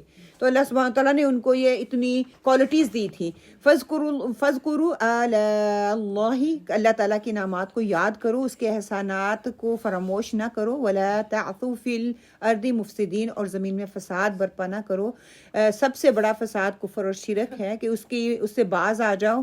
اگر تم باز نہ آئے تو پھر کیا ہوگا کہ وہ اپنی نبی کی جو ہے تم مخالفت نہ کرو, قیامت کا انکار نہ کرو, برائیوں کا تم ارتکاب نہ کرو, یاشی فحاشی اور دولت کو ضیاع نہ کرو. جیسے آج ہمارے اندر یہ ساری برائیاں پائی جاتی ہیں, کوئی ایک ایسی بیماری نہیں ہے جس کو میں گنوا رہی ہوں اور وہ ہمارے اندر نہیں ہے. فحاشی ہمارے اندر ہے, یاشی ہمارے اندر ہے, ہر طرح کی برائی ہمارے اندر ہے. قیامت کا انکار اس کو بھولے ہوئے دیکھا جائے گا جب موت آئے گی یا آخرت آئے گی, دیکھا جائے گا وہ کس نے دیکھا ہے کہ یہ زمین میں فساد کرنے کے مترادف ہے. اور اس کے مقابلے میں اگر اپوزٹ دیکھیں کیا ہے, امن ہے, سکون ہے, توحید ہے, ایمان ہے, اللہ کے رسول کا جو پیغام ہے اس کو دوسروں میں عام کرنا ہے. سکون کی زندگی یہی ہے نا کہ اللہ اور اللہ کے رسول کی اتباع کی جائے, آرام سے سکون سے اپنی زندگی چین سے گزارو, دنیا میں بھی سکون اور آخرت میں بھی سکون. اور پھر ظاہری فساد اور ذہنی بگاڑ پیدا نہ کرو. اور حقیقت یہ ہے کہ یہ ظاہری فساد یا حسی فساد کا نتیجہ ہی ہوتا ہے کہ انسان ذہنی بگاڑ کا شکار ہوتا ہے. اور جب ذہنی بگاڑ آتا ہے تو کہتے ہیں کہ زمین استغفر اللہ, جب انسان کا ذہن بگڑ جاتا ہے, انسان کی سوچ بگڑ جاتی ہے, تو پھر وہ ہر لحاظ سے اس کے اندر بدامنی آتی ہے. ہماری ذہن اور سوچ بگڑتی ہے تو ہم ڈپریشن میں جاتے ہیں, بیماریوں کا شکار ہوتے ہیں, مختلف بیماریوں کو ہم دعوت دیتے ہیں. ذہنی بگاڑ ہوتا ہی ہے تو پھر سوچ کے ہم ڈپریشن کا شکار ہو جاتے ہیں. تو یہ ذہنی بگاڑ کی وجہ سے ہوتا ہے. اور یہ شیطانی عمل ہے کہ نہ صرف حسی بلکہ دماغی طور پر بھی, ذہنی طور پر بھی یہ بگاڑ کا سبب بنتا ہے. اور اسی بگاڑ کی وجہ سے یہ جو برائیاں آتی ہیں, انسان جو ہے اللہ سبحانہ تعالیٰ کا انکار کرتا ہے, اللہ کے بھیجے ہوئے رسولوں کا انکار کرتا ہے, اور ان کو وہ مانتا نہیں ہے. اور کیونکہ جب وہ مانتا نہیں, وہ عیاشی کرنا چاہتا ہے نا, اپنی طریقے کی زندگی, اپنی زندگی گزارنا چاہتا ہے, تو اس طرح کا رویہ اختیار کرتا ہے, تو یہ پھر زمین میں فساد ہو جائے گا. لفظی وضاحت کیا ہے؟ خلفاء خا لام فا سے خلف سے پیچھے رہ جانا, جانشین, کم عقل جو بیہودہ بات کرے, کسی کے قائم مقام ہونا, کسی دوسرے کا نائب بننا, لوگوں کا باہم کسی بات میں اختلاف کرنا. نعم البدل کے لیے بھی آتا ہے, اور کلہاڑی کی دھار جو ہوتی ہے اس کے لیے بھی یہ استعمال ہوتا ہے. اور پھر یہ لغت کے لحاظ سے اللہ سبحانہ تعالیٰ نے قرآن پاک میں جو مختلف جگہوں پہ ان آیات کا استعمال کیا ہے وہ آپ کے سامنے اسکرین پہ ہے. پھر تتخذوا حمزہ خاصہ سے کسی چیز کو حاصل کر لینا, جمع کر لینا, کسی چیز کو احاطے میں لے لینا. وہ شخص جو اشوب چشم میں مبتلا ہو, وہ زمین جسے کوئی شخص اپنے لیے خاص کر لے, اس کے لیے یہ لفظ استعمال ہوتا ہے. پھر آگے سہولی ہے, سین ہا لام سے ہے, نرم زمین کے لیے بولا جاتا ہے. حزن کی ضد ہے, میدانی علاقے میں رہنے والے آدمی اس کے لیے آتا ہے. نرم خو آدمی کے لیے ایک ستارے کا نام ہے. اسی طرح پھر آگے ہے کسورن, قاف صاد را سے کسی چیز کو تاہ کرنا, کوتاہی اور سستی کرنا, کسی چیز کے بعض اعضاء کے بعض کے ساتھ ملانا. محل کے لیے آتا ہے, خیموں میں مستور حوریں کوئی ان کے لیے آتا ہے. نماز کو کم کر کے پڑھنا اس کے لیے آتا ہے. تیر کا نشانے تک نہ پہنچنا، وہ عورت ناجائز نظر اٹھا کر نہ دیکھے، بال کتروانا، باوجود قدرت کے کسی کام سے باز رہنا، تھوڑی چیز پر اکتفا کرنا، چھوٹے قد کی اولاد جننا یا چھوٹا سا ہار اس کے لیے استعمال ہوتا ہے۔ پھر آگے تنحیتون، نون ہاتھا سے لکڑی، پتھر یا سخت چیز کو تراشنا، وہ ریزے جو کانٹے سے گریں اور انسانی فطرت، ان کے لیے یہ استعمال ہوتا ہے۔ تفسیر کے نکات کیا ہیں کہ سمود پہاڑوں کو تراش کر ان کے اندر بڑی بڑی عالیشان عمارتیں بناتے تھے۔ مدائن صالحہ میں اب تک ان کے آثار موجود ہیں، جن کو دیکھ کر اندازہ ہوتا ہے کہ اس قوم نے انجینئرنگ میں کتنی حیرت انگیز ترقی کی تھی۔ اللہ نے اس مفسد قوم کو برباد کر کے دوسری قوم کو اس کی جگہ سربلند کر دیا۔ ہر قوم کو اللہ نے نعمتوں پر شکر ادا کرنے اور اطاعت کا راستہ اختیار کرنے کا حکم دیا، اور کفران نعمت اور معصیت کا ارتکاب کر کے فساد پھیلانے سے روکا۔ حدیث لے لیجئے، حضرت انس رضی اللہ تعالیٰ سے روایت ہے، رسول صلی اللہ علیہ وسلم نے فرمایا کہ سن لو، ہر عمارت جس کے بغیر گزارا ہو سکتا ہے وہ اپنے مالک کے لیے وبال ہے۔ قوم سمود قوم عاد کے جانشین تھے، محلات کے مکین تھے، دولت مند اور بہادر تھے، سنگ تراش تھے، ماہر فن تعمیر تھے۔ ہم نے سیکھا کیا ہے؟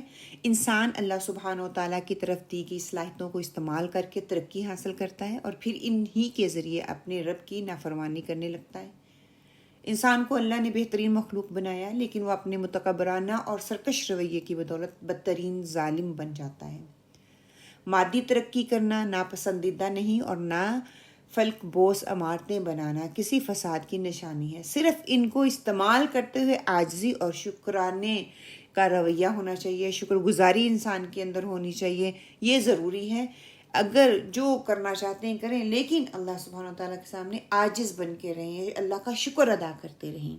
تو اللہ سبحانہ تعالیٰ سے دعا کرتے ہیں کہ اللہ سبحانہ تعالیٰ ہمیں ان آیات سے بہترین سیکھنے اور بہترین لینے کی توفیق عطا فرمائے۔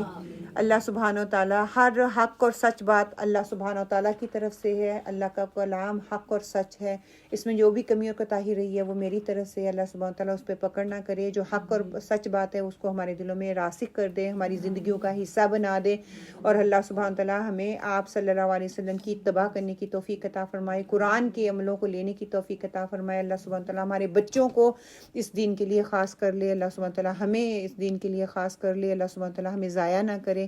اللہ سبحانہ تعالیٰ جتنی دیر ہماری لیے زندگی ہے، ہمیں اللہ سبحانہ تعالیٰ دین کے راستے پر چلنے والا بنائے، ہمارے بچوں کو دین کے راستے پر چلنے والا بنائے۔ اللہ سبحانہ تعالیٰ ہمیں دین کے لیے چن لے، اور دین کا کام کرنے والوں میں اللہ سبحانہ تعالیٰ ہمیں شامل کر لے۔ آمین ثم آمین۔